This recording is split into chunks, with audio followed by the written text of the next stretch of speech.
Our hearts beat to the city street. Hello বন্ধুরা, সকলে কেমন আছেন? আশা করি সকলে ভালো আছেন। আজকে একটি নতুন ভিডিও নিয়ে আপনাদের সঙ্গে উপস্থিত হয়েছি। এই ভিডিওটা একটু স্কিপ না করে পুরোপুরি দেখবেন। খুবই ইনফরমেটিভ। আশা করি সকলের ভালো লাগবে। তো সামনেই শীতকাল আসছে, তো এখন বোগেনভেলিয়ার যত্ন কিভাবে করবেন সেটা নিয়ে আলোচনা করব। দেখুন, বর্ষাকালের পর বোগেনভেলিয়াগুলি কতটা সবুজ এবং তরতাজা হয়ে ওঠে। বর্ষার পরবর্তী সময় অর্থাৎ আগস্ট সেপ্টেম্বর মাসে আমরা বোগেনভেলিয়াগুলিকে হার্ড প্রুনিং করে দিয়েছিলাম এবং নাইট্রোজেন সমৃদ্ধ খাবার দিয়েছিলাম। এখন শীত আসার পূর্ব মুহূর্তে অর্থাৎ অক্টোবর মাসে আমরা কি করব, সফট প্রুনিং করব এবং কিছু পিঞ্চিং করব।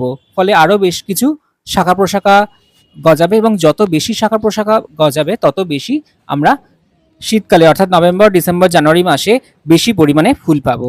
এখন যে ফুলগুলো আসছে সেগুলো আপনারা রাখবেন না, কেটে দেবেন। আর যেটা করতে হবে, দেখুন কিছু কিছু গাছের কিছু কিছু পাতা খুব বড় বড় হয়ে গেছে, এই পাতাগুলোকে আমাদের কেটে দিতে হবে, তাহলে আমরা বেশি ফুল পাবো।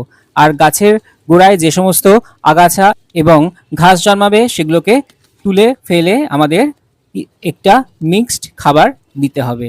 তো এই মিক্সড খাবারের মধ্যে সমপরিমাণ হাড় গুঁড়ো, শিংকুচি, সরিষা খোল, নিম খোল এবং যে কোনো কম্পোস্ট অর্থাৎ ভার্মি কম্পোস্ট বা পাতা পচা সার বা পুরনো গোবর সার দিতে হবে। এখন জলের পরিমাণ স্বাভাবিক রাখতে হবে, অর্থাৎ মাটি শুকোলে আমরা অবশ্যই জল দেব। এইভাবে আপনার বাগানের কাগজ ফুল বা বোগেনভেলিয়াগুলোর পরিচর্যা করে দেখুন। অবশ্যই এই বছর আপনার শীতের ছাদ বাগান এই সমস্ত গাছগুলি ফুল ফুটিয়ে আলো করে রাখবে। আশা করি এই ভিডিওটা সকলের ভালো লাগলো। যদি ভালো লেগে থাকে তাহলে অবশ্যই একটি লাইক করে দেবেন। আর আমার চ্যানেলে যারা নতুন এসেছেন অবশ্যই চ্যানেলটিকে সাবস্ক্রাইব করে দেবেন। ধন্যবাদ।